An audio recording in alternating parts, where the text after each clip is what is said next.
نحمدہ و نصلی علی رسولہ الکریم اما بعد فاعوذ باللہ من الشیطان الرجیم بسم اللہ الرحمن الرحیم رب اشرح لی صدری ویسر لی امری واحلل عقدۃ من لسانی یفقہ قولی صدق اللہ مولانا علی العظیم وصدق رسولہ النبی الامین الکریم ونحن علی ذلک لمن الشاہدین والشاکرین والحمد للہ رب العالمین۔ ناظرین و ناظرات، آئیے ہم سب مل کر پڑھتے ہیں درود پاک۔ پڑھیے الصلاۃ والسلام علیک یا رسول اللہ، الصلاۃ والسلام علیک یا حبیب اللہ، الصلاۃ والسلام علیک یا نبی اللہ، الصلاۃ والسلام علیک یا رسول اللہ، الصلاۃ والسلام علیک یا حبیب اللہ۔ ناظرین و ناظرات، آج ہماری گفتگو کا عنوان ہے اطاعت رسول۔ اطاعت رسول صلی اللہ علیہ وسلم کیا ہے؟ ناظرین، ہم قرآن و حدیث کی روشنی میں سنیں گے۔ ناظرین، آج میں آپ کے سامنے حضور صلی اللہ علیہ وسلم کا مقام، مرتبہ، میرے رسول کی شان اور عظمت، آپ کے اتباع اور آپ کے اطاعت کے حوالے سے اللہ تبارک و تعالیٰ کے ارشادات کی روشنی میں گفتگو کرنے کی سعادت حاصل کروں گی۔ اللہ تبارک و تعالیٰ سے دعا ہے کہ وہ اپنے حبیب صلی اللہ علیہ وسلم کے وسیلے سے مجھے حق بیان کرنے اور ہم سب کو اس پر عمل کرنے کی توفیق عطا فرمائے، آمین۔ اطاعت اللہ کی ہے اور اس کے مقبول رسول اکرم صلی اللہ علیہ وسلم کی ہے۔ رب اکبر قرآن مقدس میں ارشاد فرماتا ہے، کیا وَمَن یُطِعِ اللَّهَ وَرَسُولَهُ فَأُولَئِکَ مَعَ الَّذِینَ أَنْعَمَ اللَّهُ عَلَیْہِم من النبیین والصدیقین والشہداء والصالحین وحسن اولئک رفیقا۔ اور جو اطاعت کرے اللہ کی اور رسول کی تو پس یہ لوگ ساتھ ہیں ان کے جن پر اللہ نے انعام کیا، یعنی نبیین، صدیقین، شہداء اور نیک کام کرنے والے، اور یہ لوگ ساتھ کے لیے اچھے ہیں۔ اللہ تعالیٰ فرماتا ہے، جو لوگ اللہ اور اس کے رسول کے اطاعت کرتے ہیں اور اس کے جماعت کے ساتھ ہے جن پر اللہ کا انعام ہوا۔ اور جماعت والے لوگ کون ہیں؟ جن پر اللہ کا کرم ہے، جن پر ناظرین اللہ کا فضل ہے، جن پر اللہ کی رحمت ہے، اور جن پر اللہ تبارک و تعالیٰ کی عنایت ہے، جن پر میرے رب کی شفقت ہے۔ اس آیت پاک میں اللہ تبارک و تعالیٰ نے اپنے اور اپنے رسول کے اطاعت کرنے والوں کی اچھوں کے ساتھ ہونے کی بشارت عطا فرماتا ہے۔ اور سورہ آل عمران میں اللہ تبارک و تعالیٰ آیت نمبر 32 میں اللہ کا حکم ارشاد فرماتا ہے، قُلْ أَطِیعُوا اللَّهَ وَالرَّسُولَ فَإِن تَوَلَّوْا فَإِنَّ اللَّهَ لَا يُحِبُّ الْكَافِرِينَ۔ اور اے محبوب صلی اللہ علیہ وسلم، آپ فرما دیجئے کہ اطاعت کرو اللہ کی اور رسول صلی اللہ علیہ وسلم کی، اور منہ پھیرنے والے کافروں کو اللہ پسند نہیں فرماتا۔ جو اللہ اور اس کے رسول کے اطاعت سے اپنے منہ کو پھیرتے ہیں، اللہ تبارک و تعالیٰ ایسے کی اطاعت کو اللہ قبول ہی نہیں فرماتا۔ اس آیت میں اللہ تبارک و تعالیٰ اپنے بندوں کو اپنی اطاعت کرنے والے، اپنے رسول کے اطاعت کرنے کا حکم صادر فرما رہا ہے، اور حکم دینے کے بعد ارشاد فرما رہا ہے کہ جو لوگ پیغمبر صلی اللہ علیہ وسلم اور اللہ سے منہ پھیرے، ان کافروں سے اللہ خوش نہیں ہوتا۔ یعنی جو اللہ سے اور رسول سے منہ پھیرتا ہے وہ کافر ہیں، اور کافروں سے میرا رب خوش نہیں ہوتا۔ اس آیت کریمہ سے ایک مقصد اور بھی حاصل ہوا کہ اللہ سے اور اس کے رسول سے، اللہ اور اس کے رسول سے مسلمان کبھی منہ نہیں پھیر سکتا ہے۔ اللہ تعالیٰ نے خود فرمایا، منہ پھیرنے والے کافروں سے اللہ خوش نہیں ہوتا، بلکہ اللہ عز و جل سے منہ پھیرنا ناظرین و ناظرات کفار کا طریقہ ہے، اور اللہ اور اس کے رسول سے منہ پھیرنا کفار کا طریقہ ہے، اور ان سے منہ پھیرنے والوں سے اللہ خوش نہیں ہوتا۔ اور منہ پھیرنے والا وہ ہے جو اطاعت نہ کرے، جو اللہ کی اطاعت نہ کرے، جو رسول اللہ صلی اللہ علیہ وسلم کی اطاعت نہ کرے اور ان سے منہ پھیر لیا، اور جس سے منہ پھیر لیا وہ کفار کا ساتھی ہے، اس کا دوست ہے۔ اور ناظرین، اللہ ایسوں سے خوش نہیں ہوتا ہے۔ سوال پیدا ہوتا ہے ناظرین، اطاعت کسے کہتے ہیں اور کیسے جانی جاتی ہے کہ اطاعت ہے؟ تو پتہ میری پیاری عزیزات تو بتاتی چلو، اطاعت کرنا بعض اوقات مجبوراً بھی ہوتا ہے۔ انسان بعض دفعہ ڈر کی وجہ سے بھی اطاعت کرتا ہے، خوف کی وجہ سے بھی اطاعت کرتا ہے۔ حاکم کے وقت اطاعت کی جاتی ہے، حاکم نے حکم دیا ہے تو اس کی وجہ سے اطاعت کی جاتی ہے، اور کہیں حاکم سے نقصان نہ اٹھانے کی وجہ سے بھی لوگ اطاعت کرتے ہیں۔ بعض دفعہ کسی لالچ میں آ کر بھی اطاعت کی جاتی ہے۔ کوئی شخص کہتا ہے بھائی تس کو اگر 1000 روپے چاہیے اور تو میری اطاعت نہیں کرے گا، میری پیروی نہیں کرے گا تو میں نہیں دوں گا، تو بعض دفعہ لوگ لالچ میں آ کر بھی اس شخص کی پیروی کرتے ہیں۔ میری پیاری عزیزات، ایسا اطاعت کرنا غلط ہے۔ اطاعت رسول کی کرو اور رسول کے دربار میں مانگو۔ رسول کے دربار میں مانگا ہوا سوالی کبھی واپس نہیں جاتا ہے۔ جو مانگتا ہے میرے رسول اسے اطاعت کرتے ہیں، عطا کرتے ہیں۔ اطاعت کرنے کے لیے محبت ضروری ہے، محبت کے لیے اطاعت ضروری ہے۔ اللہ تبارک و تعالیٰ نے حضور علیہ السلام کے اتباع کو اپنی محبت ان کے لیے شرط رکھی میری پیاری عزیزات، اور فرمایا میرے محبوب بننا چاہتے ہو، اللہ نے فرمایا اگر تم میرا محبوب بننا چاہتے ہیں، میری محبت کو اے میرے بندو حاصل کرنا چاہتے ہو، میری محبت کو پانا چاہتے ہو، تو میری عنایت چاہتے ہو تو میرے نبی کے اتباع کرو، رسول کی پیروی کرو، ان کے دامن کو تھام لو۔ ارشاد خداوندی ہے، قل ان کنتم تحبون اللہ فاتبعونی یحببکم اللہ۔ اے محبوب آپ فرما دیجئے اگر تم اللہ سے محبت کرتے ہو تم میری پیروی کرو، اور جب تم میری پیروی کرو گے یعنی میرے اطاعت کرو گے تو اللہ تمہیں محبوب بنا لے گا، اللہ تمہیں اپنا بنا لے گا۔ معلوم ہوا اگر قرب خداوندی کا حصول درکار ہے تو اطاعت رسول اختیار کرنی ہی پڑے گی۔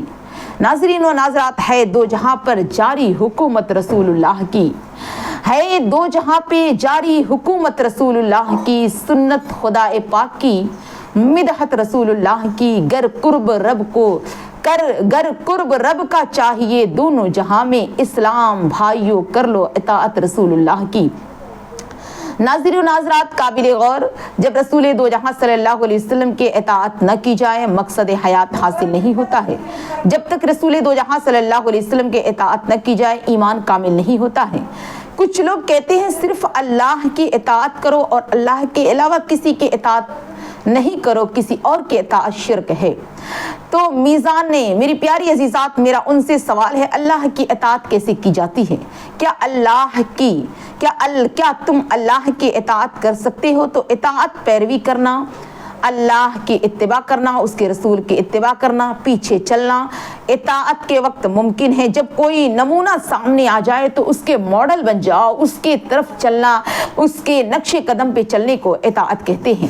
ناظرین و ناظرات، مثال کے طور پہ اگر ہم نے کسی کو چلنا دیکھا تو اس کے حساب سے چلنے لگے، کسی کو پھرنا دیکھا ہم اس کے حساب سے پیچھے پیچھے پھرنے لگے، اسی کو اطاعت کہتے ہیں۔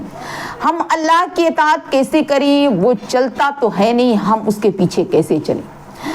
ہم اس کا کام کیسے کریں؟ وہ کام تو کرتا نہیں، ہم اس کی اطاعت کیسے کریں؟ اس کے پیچھے کیسے کام؟ اے اللہ، سوال پیدا ہوتا ہے، اے اللہ ہم تیری اطاعت کرنا چاہتے ہیں لیکن تیرا حکم میری اطاعت کرو، تو اے پروردگار عالم ہم تیری اطاعت کیسے کریں؟ تیری اتباع کیسے کریں مولا؟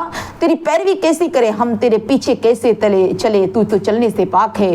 ہم تیری اتباع کیسے کریں؟ تو عمل نمونی سے پاک ہے۔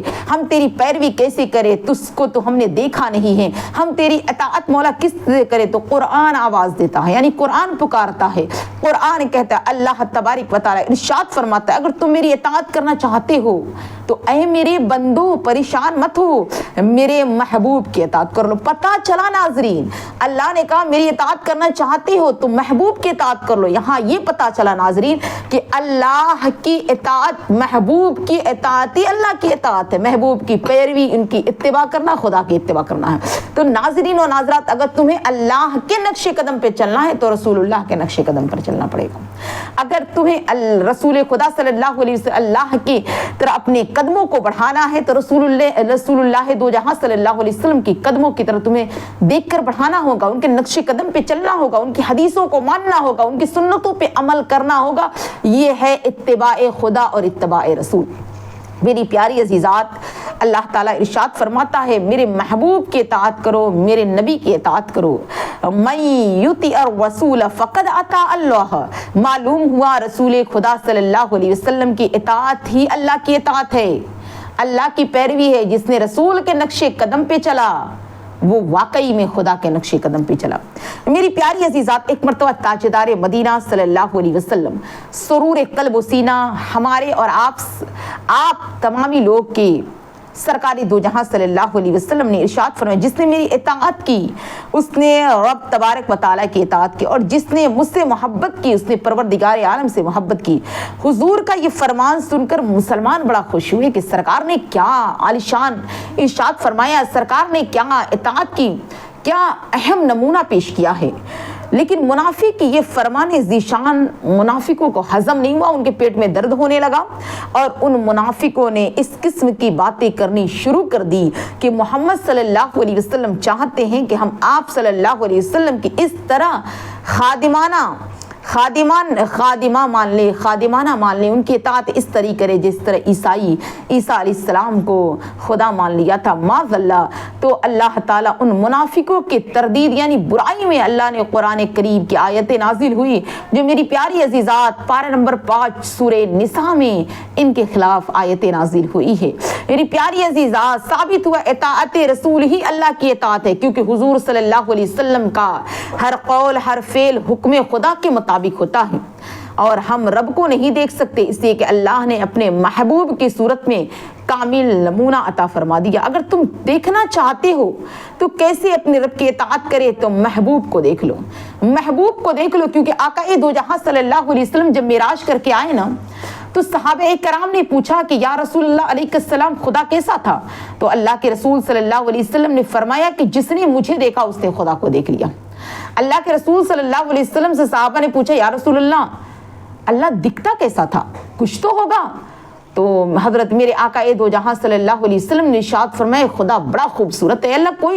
یا اللہ کتنا خوبصورت. تو میرے نبی نے ارشاد فرمایا کوئی مثل ہو تب تو مثال دوں, کوئی اس کے جیسا ہو تب تو مثال دوں. میرے آقا نے ارشاد فرمایا کہ من رآنی فقد رأى الحق, جس نے مجھے دیکھا اس نے خدا کو دیکھ لیا. ناظرین و ناظرات, اس سے پتا چلا کہ رسول کو جس نے دیکھا اس نے خدا کو دیکھ لیا, اور جس نے رسول کی اتباع کی پیروی کی اس نے خدا کی اتباع اور پیروی کر لی. میری پیاری عزیزات, اے میری اسلام کی مقدس شہزادیوں, اللہ فرماتا بھی ہے کہ اگر تم میری اتباع کرنا چاہتے ہو تو میرے محبوب کو دیکھ لو, میرے محبوب کی اتباع کرو. اور تم میرے محبوب کو دیکھ لیا تو گویا تو نے مجھے دیکھ لیا. میرے محبوب کے افعال کو دیکھ لو, میرے محبوب کے اقوال کو دیکھ لو. اللہ کہتا ہے میرے محبوب کا عبادت کرنا دیکھ لو, میرے محبوب کے اخلاق کو دیکھ لو, میرے محبوب کا چلنا دیکھو, میرے محبوب کا اٹھنا بیٹھنا دیکھو, میرے محبوب کا سونا جاگنا دیکھو, میرے محبوب کا جاگنا دیکھو, میرے محبوب کی تبلیغ دیکھو, میرے محبوب کا جہاد دیکھو, میرے محبوب کی پیروی کرو. اور جب تم میرے محبوب کی پیروی کرو گے تو پھر اس کی پیروی بھی میری پیروی ہو جائے گی. یعنی تم نے اس کی تعظیم کی تو گویا تم نے خدا کی تعظیم کر لی. اے میری اسلام کی مقدس شہزادی, جب تم میرے رسول کے اتباع کرو گے تو اسی اتباع میں میری اتباع ہو جائے گی, اسی پیروی میں میری پیروی ہو جائے گی. اور جب تم نے میرے رسول کے اتباع کرو گے تو تم نے میری اطاعت بھی کی ہے. جبھی تو اللہ تبارک و تعالیٰ قرآن کریم میں یعنی ناظرین و ناظرات اپنے سب سے پہلے اپنے محبوب کے اطاعت کا ذکر فرمایا ہے. من یطیع الرسول فقد اطاع اللہ, یعنی قرآن ہمیں بار بار حضور نبی مکرم صلی اللہ علیہ وسلم کی اطاعت کرنے کا حکم دے رہا ہے, ہمیں حضور کی پیروی کرنے کا آرڈر دیا جا رہا ہے قرآن سے. آئیے ایک آیت کریمہ کا شان نزول آپ ناظرین مجھ سے سماعت کریں، حضرت سیدنا سعد رضی اللہ تعالیٰ عنہ نماز پڑھ رہے تھے۔ ادھر جناب رسول مقبول صلی اللہ علیہ وسلم نے حضرت سعد کو آواز دی۔ آپ جب رسول خدا صلی اللہ علیہ وسلم کی آواز سنی تو جلدی سے نماز ختم کر اور بارگاہ رسالت میں حضرت سعد حاضر ہوئے اور عرض کہ یا رسول اللہ علیہ السلام، حکم ارشاد فرمائیے یا رسول اللہ۔ سعد آپ کی خدمت میں حاضر ہے۔ تو میرے پیارے آقائے مولا تاجدار انبیاء حبیبی خدا صلی اللہ علیہ وسلم نے ارشاد فرمایا جب میں تمہیں بلایا تھا تو تم فوراً میری بات کیوں سنی؟ تو حضرت سعد نے عرض کیا یا رسول اللہ علیہ السلام، میں نماز ادا کر رہا تھا، نماز ادا کرتے ہی حاضر خدمت ہوا۔ ادھر اللہ تبارک و تعالیٰ آیت کریمہ نازل فرمایا، آپ نماز پڑھ رہے تھے، نماز مکمل نہیں ہوئی تھی، سرکار نے سعد کو آواز دی، آپ نے نماز کو بیچ ہی میں توڑ کر سرکار کے بارگاہ میں حاضر ہوئے تو سرکار نے کہا کہ سعد نماز مکمل کر لیتی، تم آ کیوں گئے؟ کہا یا رسول اللہ علیہ السلام، نماز کو توڑ کر آپ کی بارگاہ خدمت میں حاضر ہوا۔ اللہ تبارک و تعالیٰ نے قرآن مقدس کی آیت نازل کی۔ کیا آیت نازل کی؟ یا ایھا الذین آمنوا استجیبوا للہ وللرسول اذا دعاکم لما یحییکم، اے ایمان والو اللہ اور اس کے رسول کے بلانے پر حاضر ہو جاؤ جب رسول تمہیں اس چیز کے لیے بلائے جو تمہیں زندگی بخشے گی تو تمہیں حاضر ہونا ہے۔ یا رسول اللہ علیہ السلام، میں اس لیے حاضر ہوا، اس حکم خداوندی سے معلوم ہوا اللہ تبارک و تعالیٰ کی منشا ہے، مرضی ہے، رب راضی ہے اس میں۔ اللہ تبارک و تعالیٰ کا اللہ تبارک و تعالیٰ کا ارادہ ہے کہ جب حضور مکرم صلی اللہ علیہ وسلم بلائے تو اللہ آپ کی اطاعت میں نماز کو چھوڑ کر میرے محبوب کی بات کو سن لو۔ ناظرین و ناظرات، سجدے میں ہو بندہ، اللہ کی اطاعت کر، اللہ کی عبادت کر رہا ہو بندہ، اور اگر رسول حکم دے کہ میرے بارگاہ میں حاضر ہو جاؤ تو اللہ کا حکم ہے۔ قرآن کریم ارشاد فرماتا ہے کہ تم جب رسول کا حکم سنو تو فوراً حاضر ہو جاؤ۔ اس سے پتہ چلا کہ اللہ کا محبوب کا حکم سنتے اگر بندہ حاضر ہو جائے تو اللہ تبارک و تعالیٰ کی خوشنودی کا سبب ہے، کیونکہ حضرت علی رضی اللہ تعالیٰ عنہ نے سرکار دو عالم صلی اللہ علیہ وسلم کے سر مبارک کو اپنی جھولی میں رکھا اور آپ کی عصر کی نماز جاتی رہی تو اللہ اس میں بھی خوش ہے، تبھی تو سورج کو دوبارہ طلوع کیا گیا۔ ناظرین و ناظرات، اسی طریقے سے حضرت ابو بکر صدیق رضی اللہ تعالیٰ عنہ غار سور میں تھے اور سرکار کے سر اقدس کو اپنی جھولی میں رکھے تھے، اس میں بھی رسول کی رضا ہے۔ تو اگر بندہ رسول کی رضا میں اللہ کی عبادت چھوڑتا ہے تو میری پیاری عزیزات، اس نماز پہ اللہ تبارک و تعالیٰ ان سے کوئی سوال نہیں اٹھائے گا، بلکہ رب راضی ہے، خوش ہے کہ تم میرے محبوب کی اتباع کر رہے ہو، تم میرے رسول کی پیروی کر رہے ہو۔ ناظرین و ناظرات، اے میری اسلام کی مقدس شہزادیوں، ہمیں قرآن پاک کون کون سے مقامات پر اللہ اور اس کے رسول کے اطاعت کرنے کا حکم دے رہا ہے اور فرما رہا ہے جب تمہیں اللہ تبارک و تعالیٰ کے رسول صلی اللہ علیہ وسلم بلائے تو نماز کو بھی چھوڑو، اور اس کا طریقہ یہ ہے کہ جب تم جہاں سے نماز چھوڑے تھے اتباع رسول میں، پھر دوبارہ وہیں سے نماز دہراؤ۔ اگر ایک ہی سجدہ کیا تھا، دوبارہ آؤ، دوسرا سجدہ نہیں کیا تو اس سجدے کے دوران تمہیں کانوں میں رسول کی آواز آتی ہے تو نماز کو وہیں روک دو اور محبوب صلی اللہ علیہ وسلم کے حکم کی پیروی کرو، اور محبوب تمہیں جس کام کے لیے بھیجے وہ کام کرو، پھر وہیں سے آ کر تم اپنی نماز کو دوبارہ ادا کرو۔ یہ میری پیاری عزیزات، یہ جو معاملہ ہے کہ وہیں سے دوبارہ ادا کرنا ہے، یہ آقا دو جہاں صلی اللہ علیہ وسلم کے دور زمانے کے لیے، صحابہ کرام کے لیے حکم تھا۔ اب میرے سرکاری دو عالم صلی اللہ علیہ وسلم، میری پیاری عزیزات، ہم اپنی ظاہری آنکھوں سے تو رسول کو دیکھ نہیں سکتے ہیں، اگر انشاءاللہ ہم خوش نصیب ہیں، آقا پہ درود پڑھ رہے ہیں تو ضرور خواب میں سرکار کی زیارت ہوگی۔ تو میری پیاری عزیزات، بلکہ جہاں سے نماز چھوڑی تھی، ایک سجدہ کیا تھا رسول کے اتباع پر، پھر دوبارہ آؤ، کام پورا کرو، پھر دوسرا سجدہ وہیں سے اسٹارٹ کر دو۔ اے میری اسلام کی مقدس شہزاد، اطاعت اور عبادت ضروری ہے، یہ اطاعت رسول ہے، عبادت کا طریقہ۔ ذہن میں سوال پیدا ہوتا ہے، جب نماز کو چھوڑ کر رسول کی بات سن لی جائے تو اس کا مطلب ہے رسول کی بات کی اہمیت نماز سے زیادہ ہوگی۔ جب عبادت کو چھوڑ کر رسول کی اطاعت کی جائے تو عبادت کا درجہ اطاعت رسول سے کم ہو گیا۔ میری پیاری عزیزات، عبادت کا درجہ اپنی جگہ پر ہے، لیکن عبادت سے زیادہ اطاعت رسول کی اہمیت اس لیے دی گئی ہے ناظرین کہ کوئی شخص صرف عبادت ہی کو سب کچھ نہ سمجھ لے۔ اگر رسول کی اطاعت سے اسے قبول نہ کی جائے گی تو اس کی پڑھی ہوئی نماز نماز بھی اللہ قبول نہیں کرے گا، کیونکہ اللہ تبارک و تعالیٰ کی بارگاہ میں اگر بندہ سجدہ ہی سجدہ کرتا ہے، نماز پڑھتا ہے، زکوٰۃ دیتا ہے، روزہ رکھتا ہے، حج کرتا ہے، اور اس کے دل میں اگر عشق مصطفیٰ نہیں ہے نا، تو ناظرین وہ نماز، وہ سجدہ، وہ زکوٰۃ، وہ روزہ، اس کی عبادتیں قبول نہیں کی جائے گی۔ پتہ چلا کہ رسول کی محبت میں وہ ساری نمازیں قبول کی جاتی ہیں۔ اے میری اسلام کی مقدس شہزادیوں، آقائد عالم صلی اللہ علیہ وسلم کے اطاعت ہر مسلمان پر فرض ہے۔ آج ہم بھی، ہر مسلمان حضور کی اطاعت میں رہنے کی کوشش کرتا ہے۔ منافق رسول کے اتباع اور پیروی سے دور رہتا ہے۔ منافق رسول کونین صلی اللہ علیہ وسلم کی ظاہری حیات میں بھی اطاعت کرنے کے قائل تھے، آپ کی اطاعت نہ کرتے تھے بلکہ اطاعت اور اتباع رسول سے بھاگتے تھے، اور عاشق ہمیشہ اتباع کیا ہے، رسول کی پیروی کی، کہتے ہیں محمد صلی اللہ علیہ وسلم کی اطاعت کیوں کرے۔ اور آج بھی منافق اس عقیدے کو رکھتے ہیں۔ جب صحابہ کرام، میری پیاری عزیز اجمعین، ہم وقت حضور کی اطاعت میں مشغول رہا کرتے تھے، اور آج بھی صحابہ کرام کے ماننے والے، ان کے پیروکار اطاعت رسول صلی اللہ علیہ وسلم رہتے ہیں، اور اطاعت رسول کو مومن اطاعت خدا جانتا ہے، اور منافق اطاعت رسول کو اطاعت خدا نہیں جانتا۔ اور جنہوں نے اطاعت رسول کر کے اللہ کو راضی نہیں کیا، نہ صرف نماز پڑھا اور رسول سے محبت نہ کی، رسول کی پیروی نہیں کی، تو اللہ تبارک و تعالیٰ ایسی اطاعت کو، ایسی پیروی کو، ایسی محبت کو میرا رب قبول نہیں کرتا، ایسی نماز کو قبول نہیں کرتا، رب ایسے سجدے کو قبول نہیں کرتا، رب ایسے زکوٰۃ کو قبول نہیں کرتا۔ اس لیے ضروری ہے عبادت کے ساتھ ساتھ اطاعت رسول کرو۔ عبادت تم نے تھوڑی کی ہے اور اطاعت مصطفیٰ زیادہ ہے، سرکار کی پیروی زیادہ ہے، تو ساری عبادتیں تمہاری بارگاہ رسالت صلی اللہ علیہ وسلم میں قبول